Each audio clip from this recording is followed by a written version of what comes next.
अरे वाह वाह, आज तो अच्छी दावत हो गई है। शेर राजा के बेटे को उठाकर ले आता है और उसे अपना आहार बना लेता है।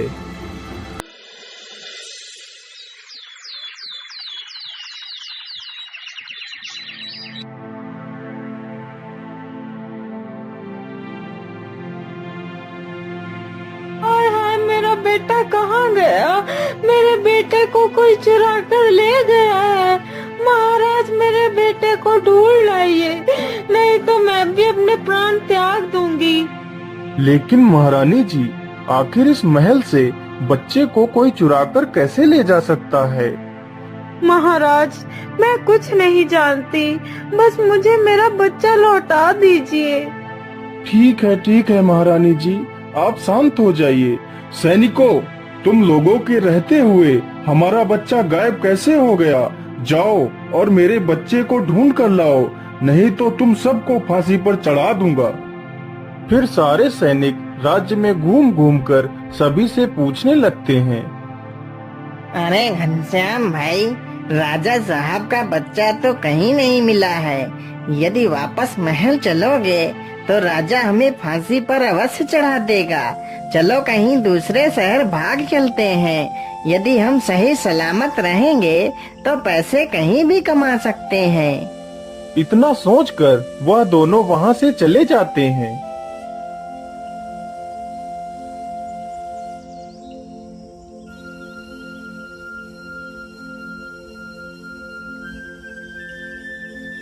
बाबा, आंखें खोलिए बाबा, हमारी मदद करिए बाबा।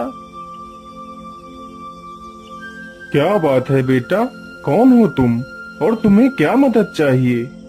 बाबा, मेरा नाम उन्नति राम है और मैं एक व्यापारी हूँ और यह मेरी पत्नी है। बाबा, मुझे ईश्वर ने सब कुछ दिया है, बस एक औलाद की ही कमी है। बाबा, आप ही मुझे कोई उपाय बता दीजिए जिससे मुझे संतान की प्राप्ति हो जाए। बेटा, उपाय तो है, लेकिन उपाय बहुत ही कठिन है। इसमें तुम्हारा बहुत नुकसान भी हो सकता है। बताइए बाबा, वह उपाय क्या है? मैं पुत्र प्राप्ति के लिए कोई भी नुकसान उठा सकता हूँ। तो सुनो बेटा, कल पूर्णिमासी है। यदि तुम सूर्य उदय से लेकर सूर्यास्त तक दान करो तो तुम्हें पुत्र की प्राप्ति अवश्य होगी।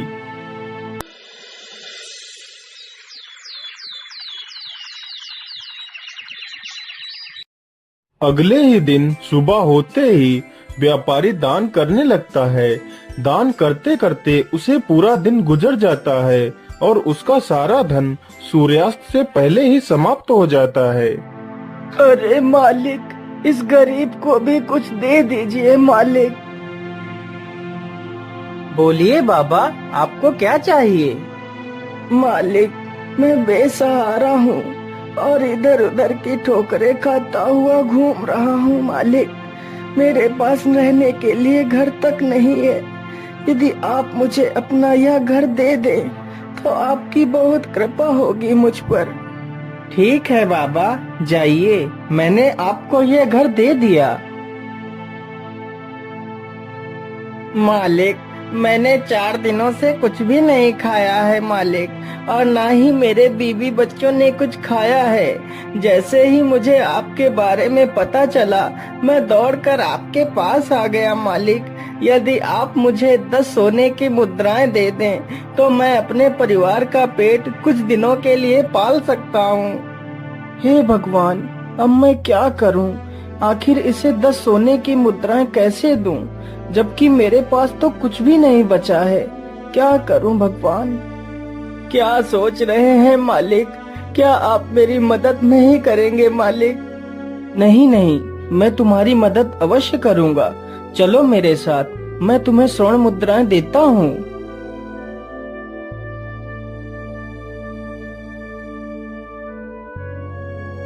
फिर उन्नति राम एक सेठ के पास जाता है। सेठ जी, मुझे 10 स्वर्ण मुद्राएं दे दीजिए। मैं आपको ये मुद्राएं कल तक लौटा दूंगा। मैं तुम्हें 10 स्वर्ण मुद्राएं तो दे सकता हूँ, लेकिन उसके बदले तुम्हें मेरे पास कुछ गिरवी रखना पड़ेगा। लेकिन सेठ जी, मेरे पास तो आपको देने के लिए ऐसी कोई वस्तु नहीं है। नहीं नहीं, तुम्हारे पास एक ऐसी चीज है जो तुम मुझे देकर स्वर्ण मुद्राएं ले सकते हो। लेकिन सेठ जी, मेरे पास ऐसी क्या वस्तु है? उन्नति राम, तुम अपनी पत्नी को हमारे पास गिरवी रख दो, तब तक तुम्हारी पत्नी मेरे घर का सारा कार्य करेगी। जिस दिन तुम मुझे मेरी मुद्राएं वापस कर दोगे, उस दिन तुम अपनी पत्नी को ले जा सकते हो। ठीक है सेठ जी, मैं मंजूर हूँ, मुझे स्वर्ण मुद्राएं दे दीजिए। फिर वह सेठ उन्नति राम को 10 स्वर्ण मुद्राएं दे देता है और उन्नति राम वह स्वर्ण मुद्राएं उस भिक्षुक को दे देता है। अब तो मेरे पास कुछ भी नहीं बचा है, अब मैं पैसे कहाँ से लाऊं? मैं ऐसा करता हूँ, अपने मित्र से मदद मांगने के लिए जाता हूँ। फिर वह मदद मांगने के लिए अपने मित्र के पास जाता है। मित्र, मुझे तुम्हारी मदद की आवश्यकता है, मैं बहुत परेशानी में हूँ मित्र। क्या बात है मित्र, तुम्हें किस बात की परेशानी है, बताओ मुझे।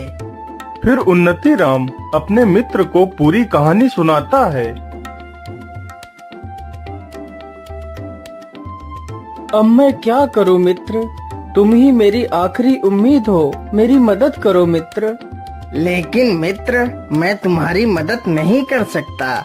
इस बार व्यापार में बहुत ज्यादा घाटा हो गया है, जिसके कारण इस समय मेरे पास एक पैसा भी नहीं है। उसका मित्र भी उसकी मदद करने से इनकार कर देता है, तो उन्नति राम बहुत ही दुखी हो जाता है और वहाँ से वापस चल देता है।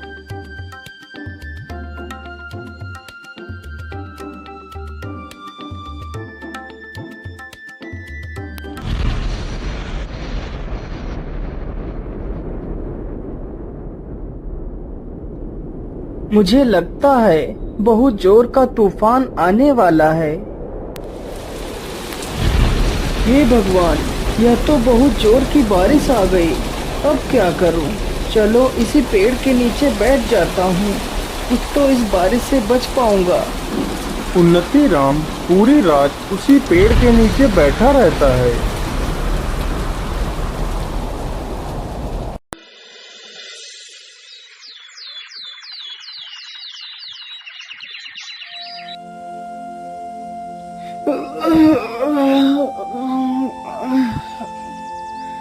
अरे सुबह तो हो गई, चलो चलता हूँ।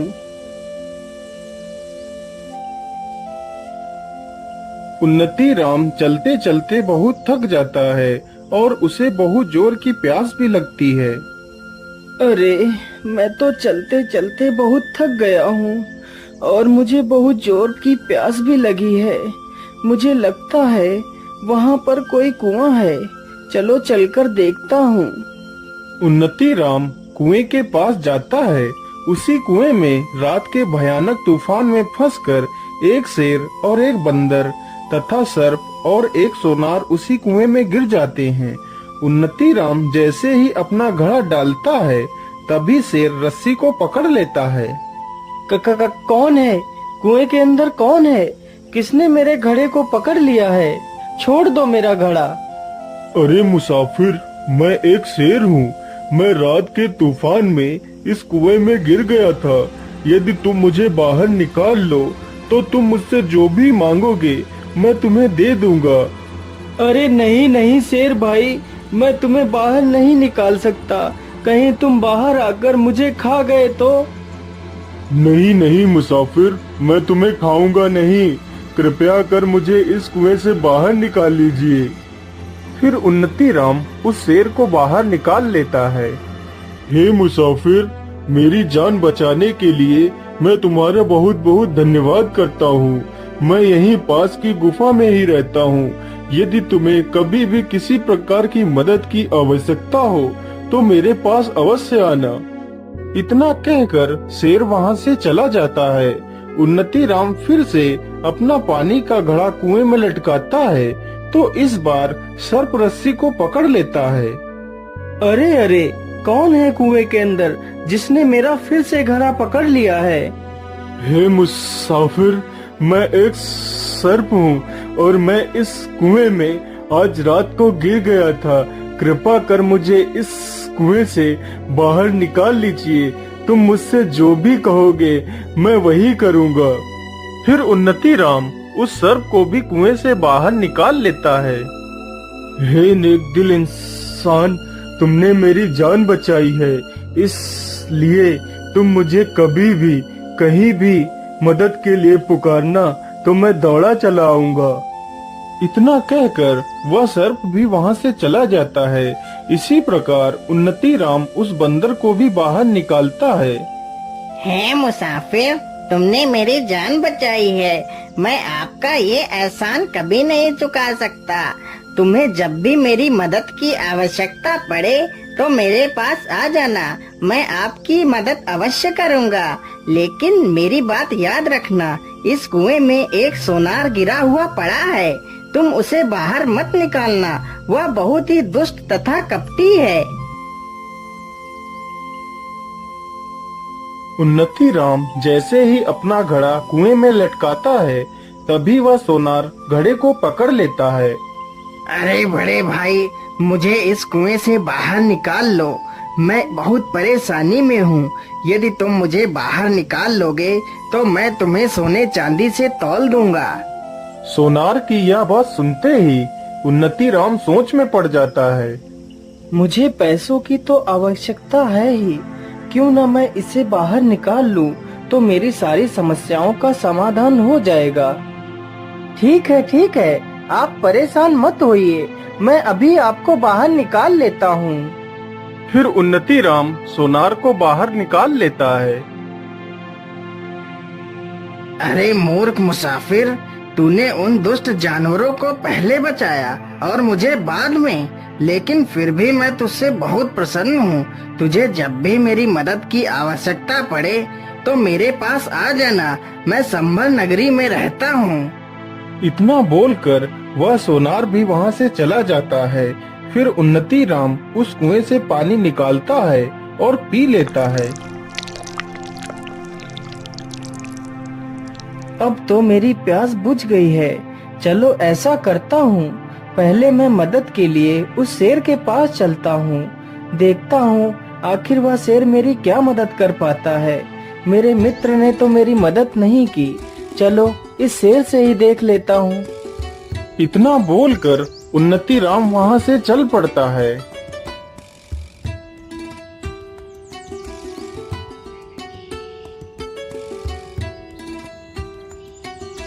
आइए आइए मुसाफिर, तुम्हारा स्वागत है। बोलिए, तुम्हारा यहाँ आना कैसे हुआ? शेर तुरंत ही गुफा के अंदर जाता है और 2 सोने के कंगन लेकर आता है। ये लो मुसाफिर, मेरे पास इतना ही है, लेकिन इतने में ही तुम्हारा काम हो जाएगा। मैं ऐसा करता हूँ, यह कंगन लेकर मैं उसी सोनार के पास जाता हूँ जिसे मैंने कुएं से बाहर निकाला था। वह जरूर इन कंगनों की सही कीमत दे देगा।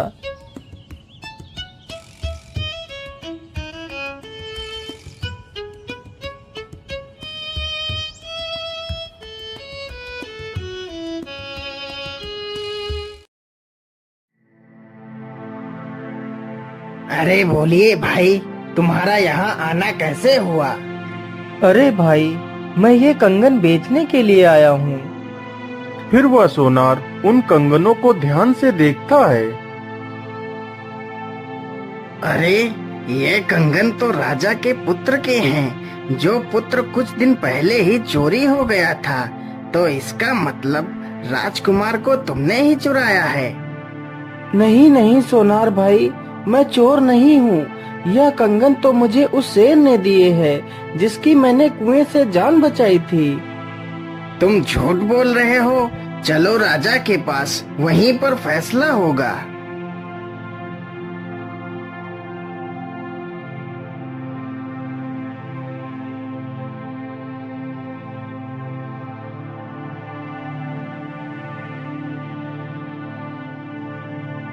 तुम्हारी इतनी हिम्मत कि तुमने मेरे बेटे को चुराया और उसके कंगन लेकर यहाँ बेचने आ गए। कहाँ है मेरा बेटा? महाराज, मैंने आपके बेटे को नहीं चुराया। ये कंगन तो मुझे एक शेर ने दिए थे। सैनिकों, यह ऐसे सच नहीं बोलेगा। इसे कारागार में डाल दिया जाए। सैनिक तुरंत ही उन्नति राम को जेल में बंद कर देते हैं।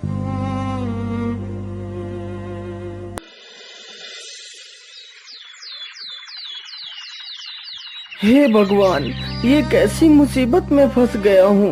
क्या करूँ, कैसे निकलूँ इस जेल से। मैं ऐसा करता हूँ, अपने मित्र सर्प को बुलाता हूँ। जैसे ही वह उस सर्प का स्मरण करता है, तभी वहाँ पर वह सर्प आ जाता है।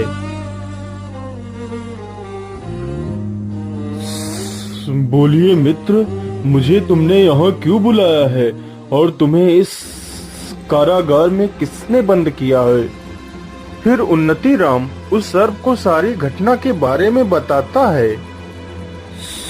तुम परेशान मत हो मित्र, जो मैं कह रहा हूँ उससे ध्यान से सुनो। आज रात मैं इस राजा को डस लूंगा तो राजा मूर्छित हो जाएगा। सुबह होते ही राजा को अनेकों हकीम वैद्य ठीक करने के लिए आएंगे, लेकिन मैं राजा के शरीर से जहर को उतरने नहीं दूंगा। तुम इस कारागार में बैठकर बस यही बोलते रहना कि सर्प का काटा हुआ तो मैं भी ठीक कर लेता हूँ, लेकिन मैं क्या करूँ? मैं इस जेल में बंद हूँ, क्या कर सकता हूँ? या तो राजा का दुर्भाग्य है, फिर तुम्हारी इन बातों को कोई ना कोई सुनकर तुम्हें राजा को ठीक करने के लिए अवश्य बुलाएगा। तुम आना और चुपचाप बैठकर झूठ मूठ का मंत्र पढ़ना, तभी मैं राजा के शरीर से अपने जहर के प्रभाव को खत्म कर दूंगा। तो राजा तुम्हें इनाम भी देगा और तुम्हें आजाद भी कर देगा। उन्नति राम ने सर्प के कहे अनुसार ही किया। सर्प वहाँ से चला जाता है और राजा को डस लेता है। सुबह होते ही पूरे राज्य में हंगामा कट जाता है। कई प्रकार के वैद्य डॉक्टर सब आते हैं, लेकिन राजा को कोई ठीक नहीं कर पाता है।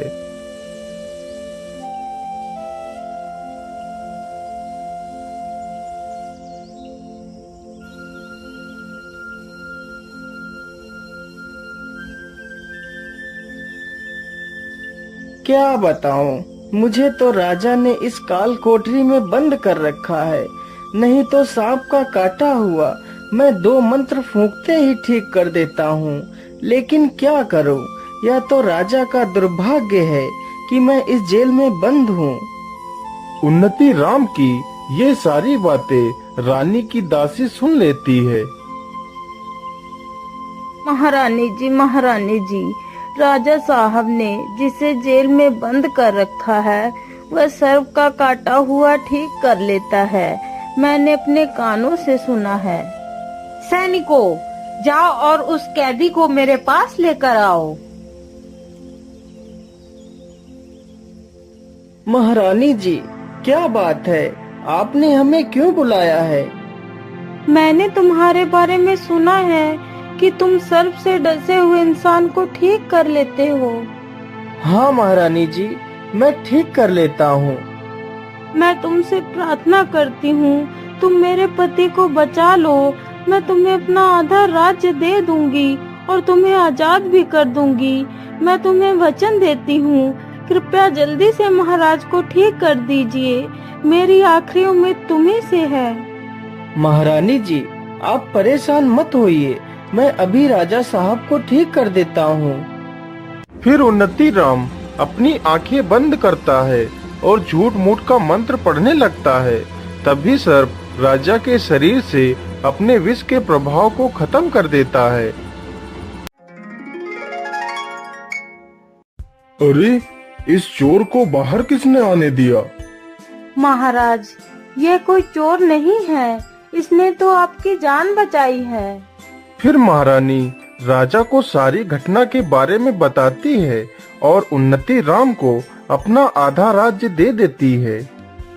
मैं ऐसा करता हूँ कि 10 स्वर्ण मुद्राएं ले लेता हूँ और अपनी पत्नी को ले आता हूँ, लेकिन उससे पहले मैं अपने मित्र बंदर से भी मिलता हुआ चला जाऊंगा।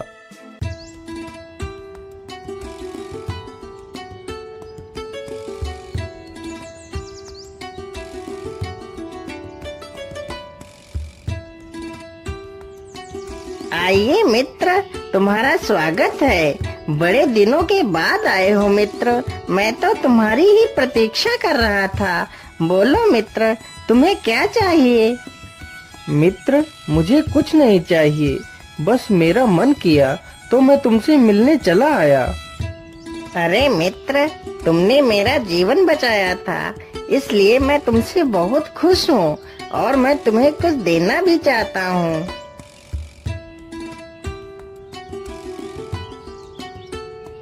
फिर बंदर 2 फल लेकर आता है।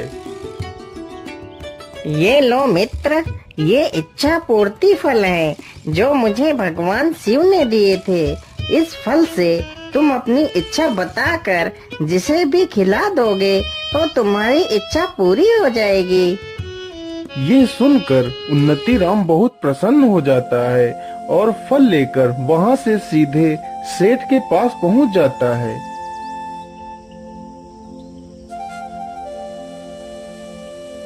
ये लीजिए सेठ जी, अपनी 10 स्वर्ण मुद्राएं। हे इच्छा पूर्ति फल, तुम इस सेठ को एक मुर्गी बना दो। सेठ जी, आज मैं अपनी पत्नी को वापस पाकर बहुत खुश हूँ और इसी खुशी में मैं आपका मुंह मीठा कराना चाहता हूँ। ये लीजिए, फल खाइए। हाँ हाँ, क्यों नहीं, लाइए, मुझे फल दीजिए। सेठ जैसे ही वह फल खाता है, वह एक मुर्गी बन जाता है। हे इच्छा पूर्ति फल, मुझे मेरी पत्नी से एक सुंदर सा पुत्र चाहिए। ये लो चंद्रप्रभा, तुम इस फल को खा लो। जैसे ही चंद्रप्रभा उस इच्छा पूर्ति फल को खाती है,